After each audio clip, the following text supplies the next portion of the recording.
السلام علیکم ورحمۃ اللہ وبرکاتہ۔ Dear students of Punjab college, اللہ تعالیٰ نے ہمیں لاتعداد نعمتوں سے نوازا۔ اللہ قرآن پاک میں فرماتا ہے وَإِن تَعُدُّوا نِعْمَتَ اللَّهِ لَا تُحْصُوهَا، اگر تم اللہ تعالیٰ کی نعمتوں کو گننا چاہو تو گن نہیں سکتے۔ تو ان نعمتوں کی شکر گزاری ہمارے بس میں بالکل نہیں، ناممکن ہے، لیکن ہم ان نعمتوں کے صحیح استعمال سے ان کی قدردانی کی کوشش ضرور کر سکتے ہیں۔ اور اللہ تعالیٰ نے ہم سے پرفیکشن ہرگز نہیں مانگی۔ اللہ نے کوشش کرنا، محنت کرنا، سٹرگل کرنا بہتری کی جانب، یہ ہم سے ریکوائر کیا ہے۔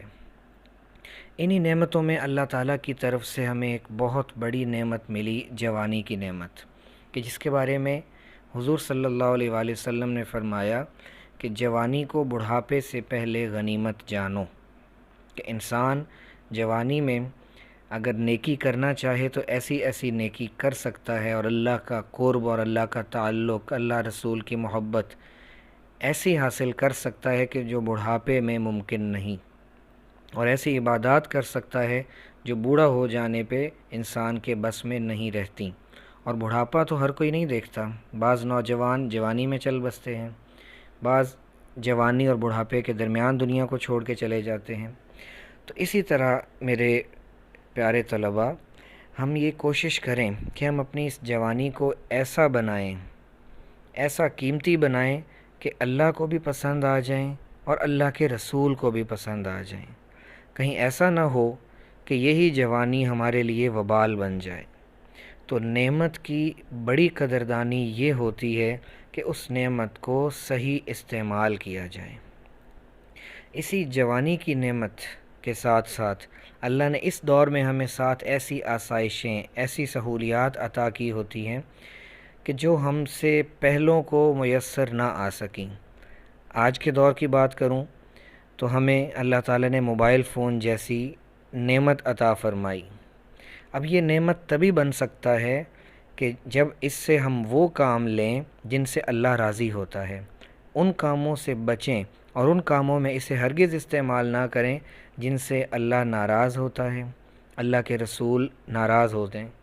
اب یہ ایک لمحے کے لیے تصور کریں کہ خدا نخواستہ اگر ہم میں سے کوئی اس کا غلط استعمال کرتا ہے، کیا اس استعمال والے اعمال نامے کے ساتھ ہم اللہ کو منہ دکھا سکتے ہیں، اللہ کے نبی کو منہ دکھا سکتے ہیں؟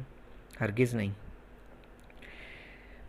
تو میرے عزیزو، یہ ایسی نعمت ہے کہ ماضی میں اتنے بڑے بڑے کام جو انسان تصور بھی نہیں کر سکتا تھا، یہ چند سینٹی میٹرز اور چند انچز والی ایک ڈیوائس یہ ہمیں وہ کام بھی کروا دیتی ہے۔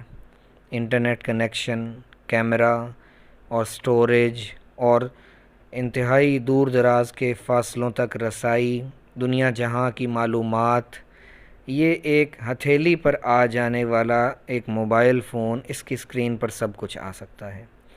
تو ہم اس کو اپنے لیے نعمت اور رحمت بنائیں، نہ کہ زحمت بنائیں۔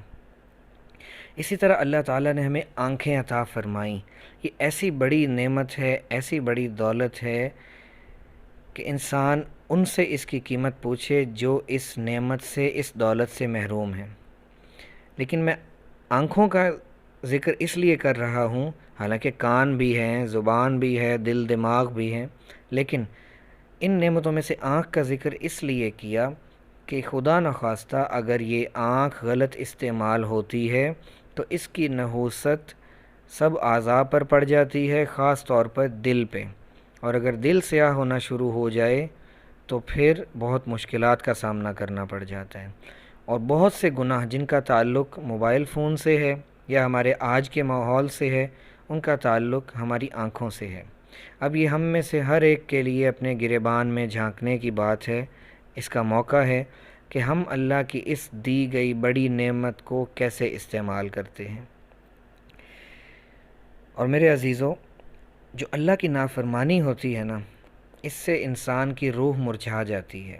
یہ ہم ذہن میں رکھ لیں کہ جیسے ایک کھلا ہوا پھول اس کا کمپیریزن کیا جائے ایک مرجھائے ہوئے پھول سے تو اچھا خاصا فرق نظر آتا ہے۔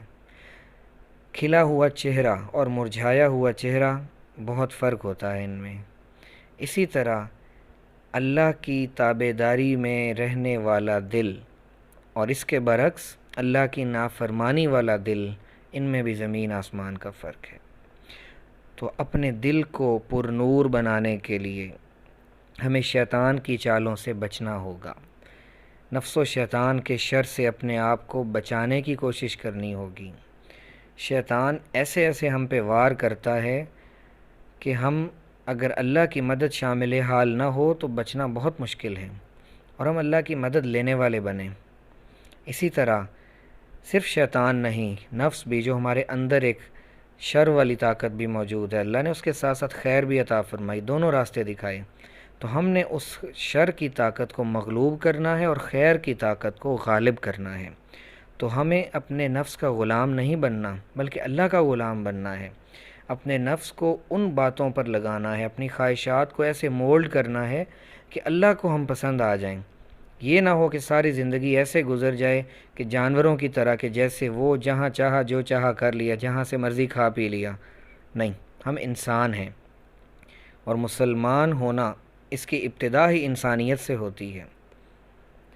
تو میرے عزیزو، ہم مایوسی بھی چھوڑیں، پریشانی بھی چھوڑیں کہ ماضی میں اللہ کی کتنی نافرمانیاں کی۔ اللہ ہماری توبہ کا انتظار کر رہا ہے، اور ہمیں چاہیے کہ ہم اپنے سارے معاملات میں اللہ کی ذات کو ترجیح دیں، اپنی خواہشات کو پیچھے رکھیں۔ جیسا کہ کئی لوگوں نے کہا، سمجھدار لوگوں نے، کہ من چاہی چھوڑ کے رب چاہی کو اپنانے کی کوشش کریں، تو پھر مرنے کے بعد اللہ من چاہی عطا کرے گا۔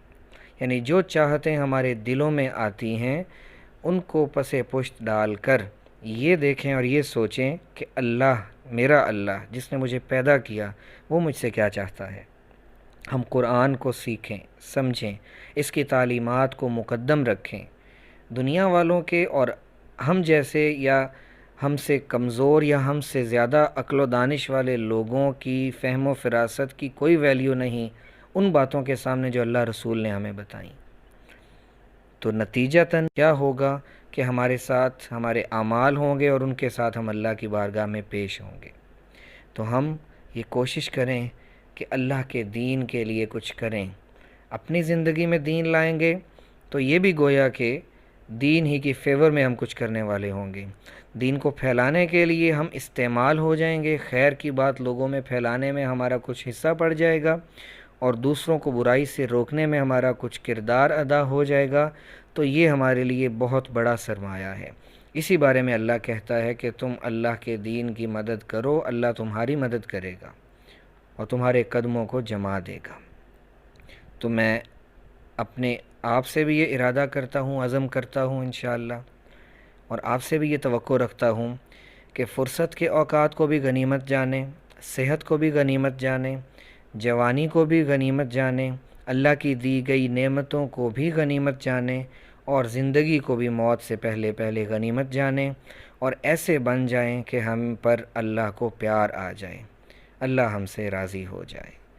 اللہ ہم سب کو عمل کرنے کی توفیق دے۔ السلام علیکم ورحمۃ اللہ وبرکاتہ۔